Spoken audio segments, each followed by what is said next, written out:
Bonjour à toutes et à tous et bienvenue sur Mosaïque. Écrire pour sensibiliser, pari tenu pour notre invitée du jour, Anna Tabon. Bonjour à vous. Bonjour. Alors, vous êtes atteinte d'une maladie qui s'appelle spondyloarthrite ankylosante. Voilà. Vous nous expliquerez un petit peu plus en détail et vous nous parlerez aussi donc de la cause que vous soutenez grâce à ce livre, Les contes d'Anna Dana Kadabra. Excusez-moi, Dana Kadabra. Vous nous en parlerez un peu plus en détail, l'univers, ce qu'on peut trouver dedans. Et puis, il y a Marie avec nous aussi. Bonjour à toi. Salut. Alors, avec toi, on va parler des sportifs qui ont marqué le secteur et nos internautes. Exactement. Mais juste avant, on retrouve donc Thomas Drouin qui est à l'hôtel de ville de Sarreguemines. Bonjour à toi. Alors, il y a une nouvelle affiche qui vient d'être posée. Explique-nous de quoi il s'agit. Salut Rani, effectivement, donc on est à l'hôtel de ville et on va parler affiche, on va surtout parler plate, puisque en fait, pour annoncer le festival, chaque jour a son affiche et chaque jour on change d'affiche chez les commerçants, aussi sur le Facebook, sur la page Facebook de la mairie. Et donc chaque jour un nouveau mot, chaque jour une nouvelle affiche. Pour en parler tout à l'heure, tu vas pouvoir discuter un peu avec Sébastien Young, qui est conseiller municipal délégué. Donc je le laisserai un peu expliquer tout ça. Il saura t'en dire beaucoup plus que moi. Merci beaucoup Thomas. Nous reviendrons donc, comme tu le disais, sur ce sujet, sur ce concept, un peu plus tard dans cette émission. C'est le moment maintenant de s'intéresser à l'actualité du secteur. Triste découverte à Sarralbe, un jeune homme tué par arme à feu. Marc Munchau était âgé de 22 ans. La piste criminelle est retenue, le père placé en garde à vue. La maison est placée sous scellé. Un important dispositif est déployé pour mener l'enquête. Un ensemble café, fast-food et bar à vin à Grosse-Blie. L'idée et le projet sont portés par 4 jeunes. Dans la partie café, on pourra boire et manger une pâtisserie ou une glace. En zone restauration, on trouvera tartines, quiches et salades. Et enfin, le bar à vin proposera des dégustations gourmandes en association avec un caviste du secteur. Le robot Pepper deviendra l'assistant et le copain des seniors. En Europe, il fait une entrée plutôt timide. En Asie, il est déjà adopté. Pour le moment, il analyse uniquement les mots et phrases de ses interlocuteurs et n'est pas en mesure de mener une discussion plus approfondie. Mais c'est sûr, Pepper n'en finira pas d'évoluer. Maire et adjoint de Sarreguemines instaure les rencontres citoyennes. C'est un cycle d'échanges directs avec les habitants qui a débuté hier à Volperswiller. L'idée est de faire remonter les suggestions par voie directe, un exercice qui sera étendu à l'ensemble de la ville selon un calendrier très précis. Les sportifs de la ville de Sarreguemines à l'honneur aujourd'hui. Ce sera une pluie de récompenses pour une pluie de performances. La ville, année après année, confirme son appellation de ville sportive. La soirée sera renforcée par de nombreuses vidéos et des invités de marque comme Nicolas Pfeiffer, Camille Doba et Yann Schroub. L'entrée est libre. Le soleil nous fait l'honneur d'être parmi nous depuis le début de la semaine, mais regardons la météo pour demain. Avec le Crédit Mutuel, partenaire des grands événements sportifs.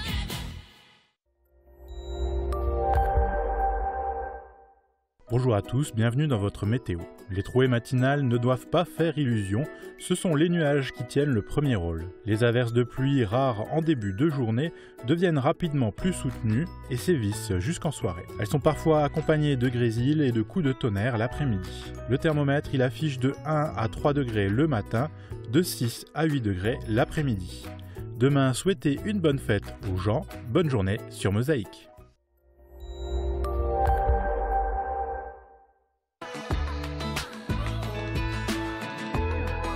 Ravalement de façade, crépissage, isolation extérieure, ne cherchez plus, faites appel à Eurofaçade. Sarralbe est sous le choc. Dimanche soir, un jeune homme a été retrouvé mort par balle dans la maison familiale à Salzbrunn. Sur place, le médecin légiste a également constaté des lésions sur le corps de la victime. La piste criminelle serait donc privilégiée. Le parquet a ouvert une enquête pour homicide volontaire.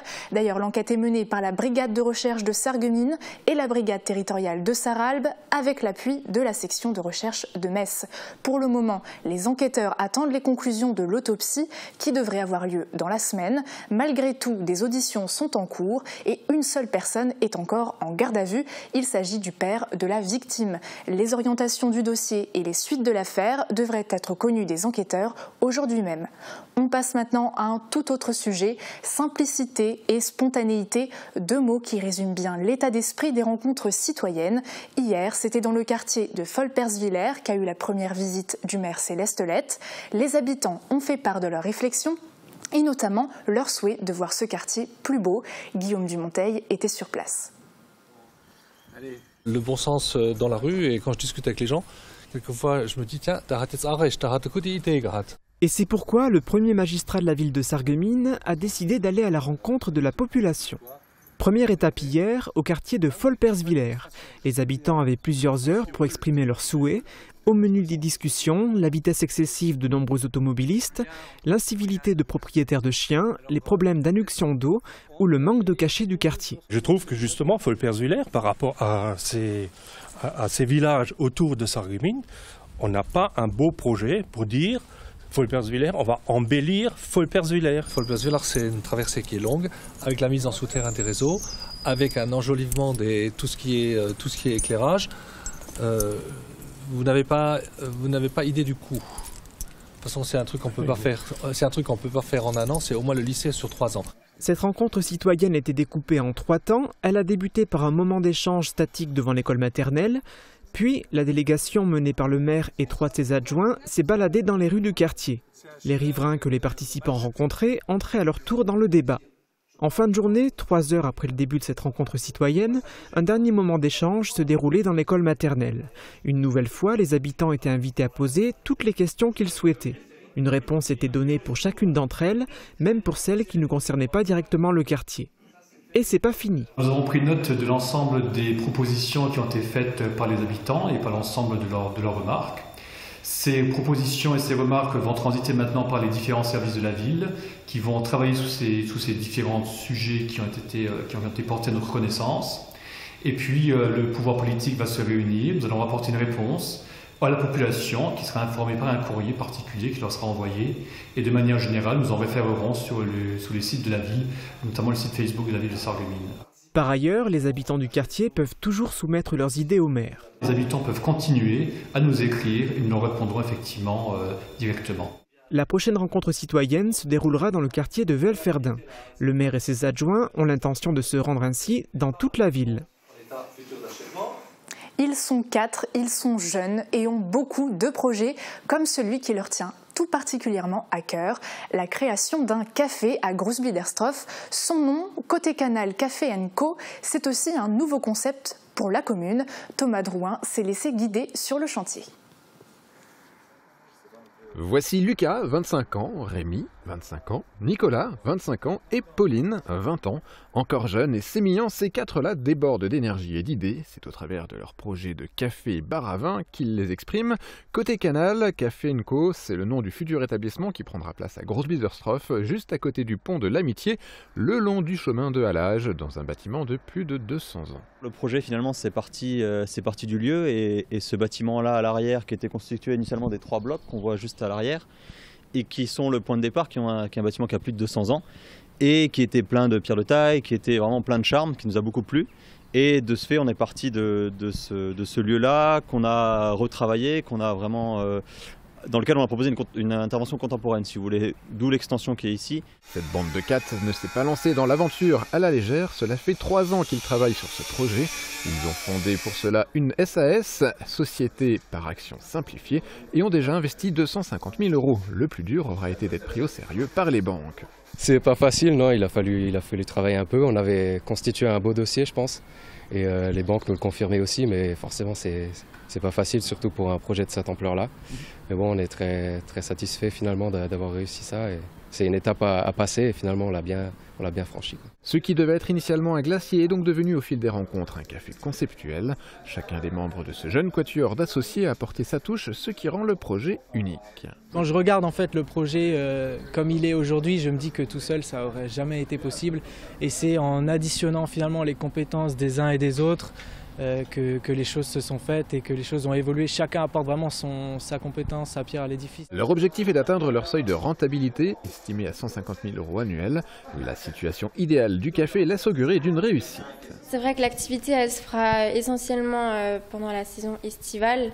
Du coup, c'est là qu'on espère brasser un maximum de monde, déjà avec l'aire de jeu, le chemin d'allage avec tous les cyclistes, etc. L'ouverture est programmée au printemps. Chacun pourra alors découvrir et profiter de ce nouveau lieu de vie à Grosse-Blie avec ses cafés, ses tartes, mais aussi sa petite restauration et ses dégustations de vins et bières artisanales. On en salive déjà. Ces 4 associés vont d'ailleurs lancer une campagne de financement participatif. Toutes les informations sont sur leur page Facebook. Direction Sarrebruck maintenant pour parler futur et avenir. Au cœur de l'université de la Sarre, le DFKI, Centre de recherche sur l'intelligence artificielle, nous a ouvert ses portes. L'occasion de nous présenter Pepper, un robot assistant les professionnels de la santé, et l'interface interactive Suzy pour rendre votre télévision plus intelligente. Regardez. Du haut de ses 1,30 m, Pepper est mignon, dynamique, attire l'œil. Son rôle, créer du lien social et favoriser la communication, surtout dans le domaine médical, sans pour autant remplacer l'homme. Plus une personne souffre de perte cognitive, plus il est difficile d'entrer en communication avec elle. Et imaginer que des robots puissent y arriver mieux que des hommes n'est pas envisageable dans un futur proche. Aux côtés des professionnels de la santé, il intervient uniquement pour faire passer des tests cognitifs aux malades atteints de troubles Alzheimer entre autres. Et le médecin se base ensuite sur les résultats pour un diagnostic. La robotique sociale est d'autant plus appréciable au vu du vieillissement de la population et de la demande constante en personnel. Dans nos sociétés européennes, Pepper fait une entrée timide. Dans d'autres cultures, il est déjà adopté. Comme au Japon, parce que les gens respectent une certaine distance entre eux.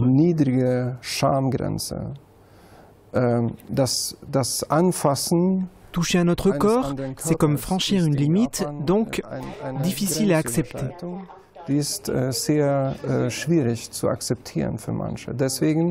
C'est pourquoi dans les hôpitaux, les robots sont les bienvenus, car c'est une chose et non pas un être humain. Pour le moment, Pepper analyse uniquement les mots et phrases de ses interlocuteurs et n'est pas en mesure de mener une discussion plus approfondie. Weiter. Weiter.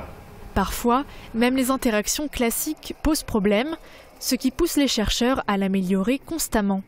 L'intelligence artificielle pour un enrichissement au quotidien, c'est ce que propose Suzy, un système de télévision interactive. Lors d'une émission, il est possible de cliquer sur un élément, une personne, un lieu et d'en retirer des connaissances supplémentaires en glissant ce mot-clé dans un des moteurs de recherche proposés. Le logiciel est encore en phase de test et dès sa commercialisation pourrait voir le jour sous forme d'application Smart Télé ou de box. Et pour son créateur, il est question ici de l'avenir de la télévision.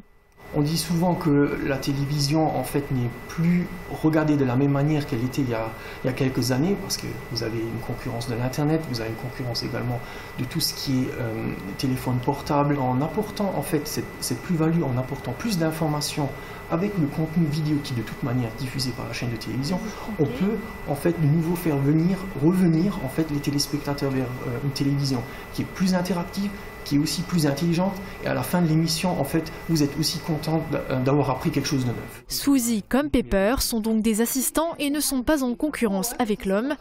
Une nuance fondamentale pour ces deux chercheurs en intelligence artificielle. Le compte à rebours est lancé pour le festival Mireille de Platte. Nous retrouvons maintenant le conseiller municipal Sébastien Young. Bonjour à vous. Alors, comment ont été choisis les mots pour cette campagne de communication ? Oui, bonjour Uranie, bonjour tout le monde. Alors effectivement, c'est un système de compte à rebours, comme vous l'avez souligné, un système un peu de calendrier de l'Avent, comme avant Noël. Là, ce qu'on attend, c'est le début du festival Mireille de Platte, qui aura lieu donc le 20 mars, la soirée d'inauguration. Et pour répondre à votre question, en fait, les mots ont été choisis. C'est tout un comité qui s'est réuni. Le service communication, le service culture a choisi donc 21 mots par rapport à ce compte à rebours, et ça a été été un jury en fait qui les a tout simplement choisis, Uranie. Et alors ces affiches, elles sont placées où exactement dans la ville? Dans des lieux précis? Alors, les affiches, on peut déjà les retrouver de manière digitale sur le site internet de la ville de Sarreguemines, sur la page Facebook. Et il faut savoir aussi qu'il y a un partenariat qui se fait avec l'Union des commerçants de Sarreguemines, où eux aussi affichent tous les jours un mot différent. Alors là, par exemple, aujourd'hui, le mot du jour, c'est ruckzuck. Donc, j'en profite aussi pour dire que les commerçants de Sarreguemines lancent un jeu concours où leurs clients sont amenés à trouver un synonyme donc au mot ou un synonyme à la définition qui se trouve juste en dessous de l'affiche. Et tous les jours, les commerçants offrent des cadeaux. Alors par exemple, aujourd'hui, il y a un bon d'achat dans chez l'un des commerçants participants ou encore des entrées pour un spectacle qui se déroule là sur la saison culturelle. Alors est-ce que vous avez déjà eu des retours? Est-ce que les gens ils ont compris le concept autour de ce festival? Oui, tout à fait. Alors c'est comme on le disait tout à l'heure, ce système de compte à rebours, c'est pour dire attention, n'oubliez pas le festival, il va commencer le 20 mars et on sent un engouement aussi chez les commerçants puisque là on mesure le retour instantanément puisque on voit sur leur page Facebook, la page Facebook de l'UCS, les différents participants, les clients, etc. qui se prennent au jeu. Alors il faut savoir que vous, Mosaïque et à Radio Mélodie également, on joue le jeu et là c'est vrai qu'on a aussi des retours très intéressants. Je pense vous de vos téléspectateurs et nous de nos auditeurs. Voilà, c'est vraiment un compte à rebours humoristique pour attendre ce festival. Merci beaucoup pour votre intervention. Et d'ailleurs, on parlera d'ici quelques instants du mot en plate d'aujourd'hui. Pour la suite de notre émission, nous irons voir les commentaires de nos internautes au sujet de leurs sportifs locaux préférés. Être malade et écrire pour en parler, c'est avec l'écrivaine Anna Tabonne que nous découvrirons la maladie en question, mais aussi l'univers original de son recueil. À tout de suite.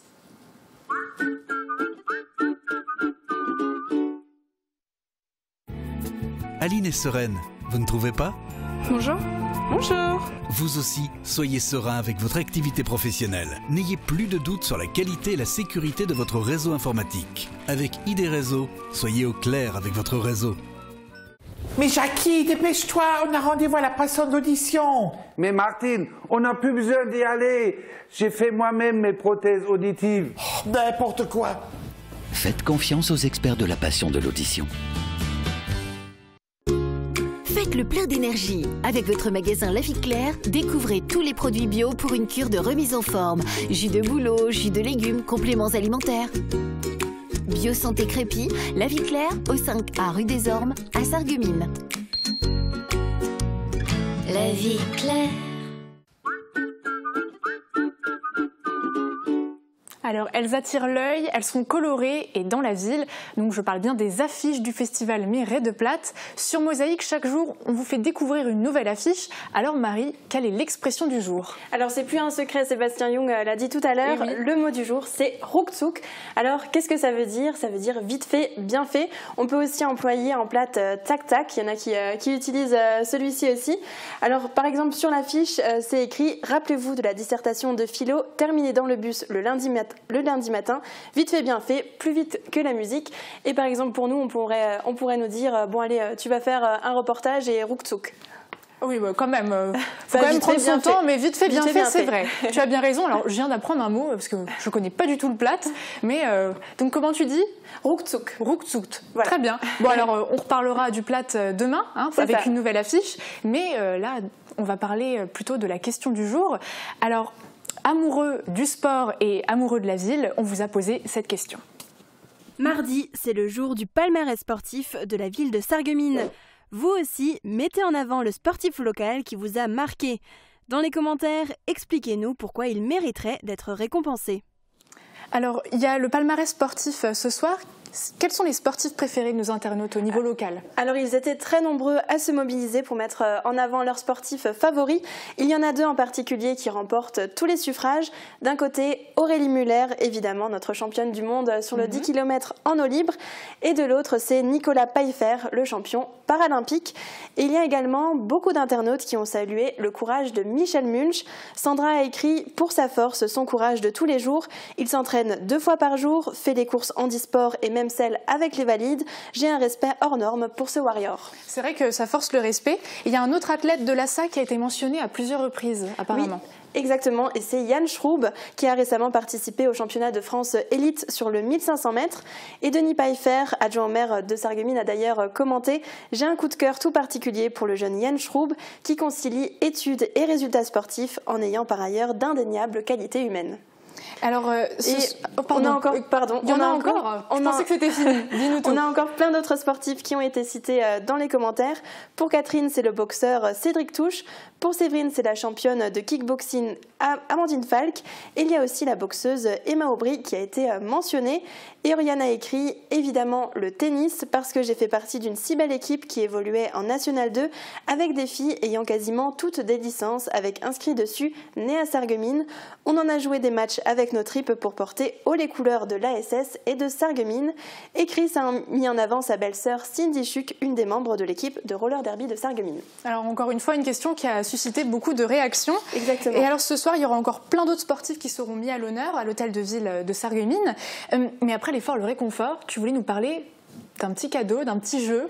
Explique-nous tout. Exactement. Mosaïque met en jeu un Thermomix qui est offert par ES Immobilier. Alors c'est le cadeau parfait pour préparer de bons repas. Comment tenter de le gagner? Eh bien tout simplement en regardant cette vidéo. Are you ready for this?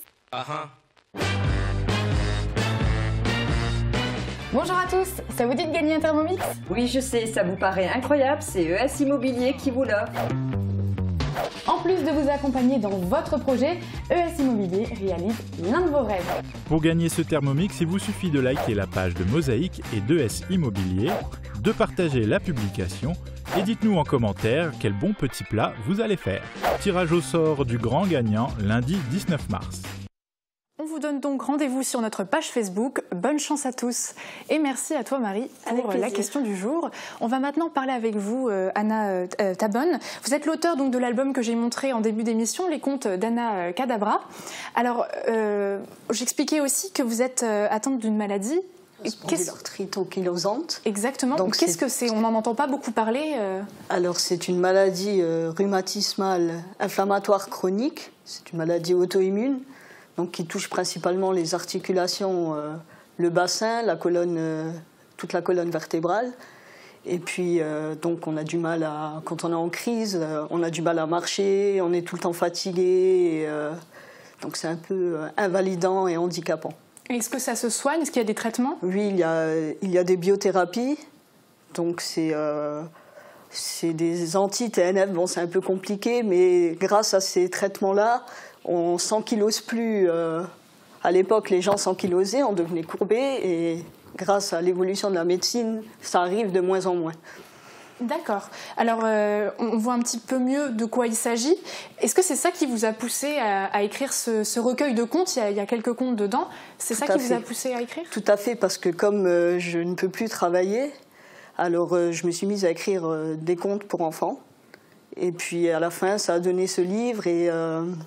Et pour sensibiliser là-dessus, j'ai décidé de reverser une partie des bénéfices à l'association France Spondyloarthrite. Donc je fais partie de l'association, et pour faire une bonne action et pour aider cette association, ils sont super, en plus ils sont géniaux, ils sont sur Nancy. Et donc voilà ma bonne action. Et pour sensibiliser aussi sur cette maladie qu'on connaît très peu. Oui, c'est vrai. Il y a, sur plusieurs sites internet, il y a par exemple un chiffre qui est donné, plus de 150 000 personnes qui sont atteintes en France. Donc c'est vrai qu'il y a quand même aussi une communication à avoir autour. Mais est-ce que vous en parlez dans les contes de cette maladie ou pas? Non, pour pas trop... c'est comme si j'ai fait un univers sur les enfants, tout ça. Donc j'ai fait un conte qui parle d'une princesse qui boite, parce que moi je boite quand je suis en poussée. Donc alors j'ai un peu mis un peu de magie dedans pour embellir la chose, pour embellir la maladie.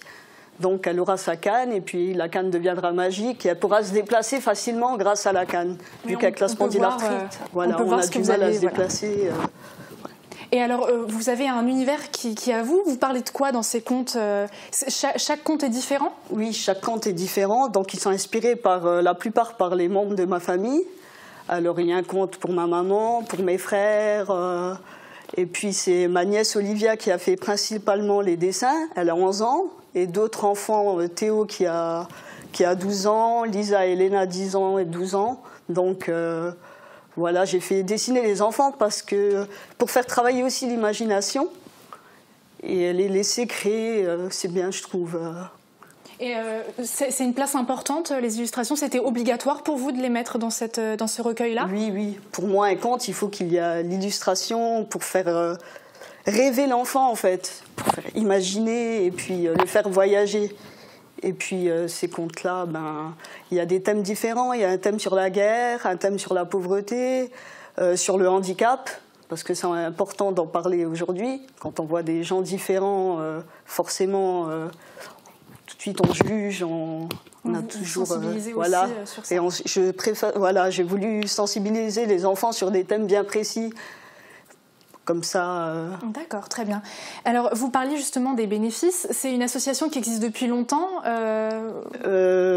Écoutez, je les ai connus il y a 4 ans lors d'un tournoi organisé à Kerbach, justement pour la spondylarthrite, parce que mon frère est président du club de l'AS Kerbach. Il a voulu organiser un tournoi pour aider les gens atteints de spondylarthrite. Et j'ai connu l'association par rapport à ce tournoi. Et puis depuis...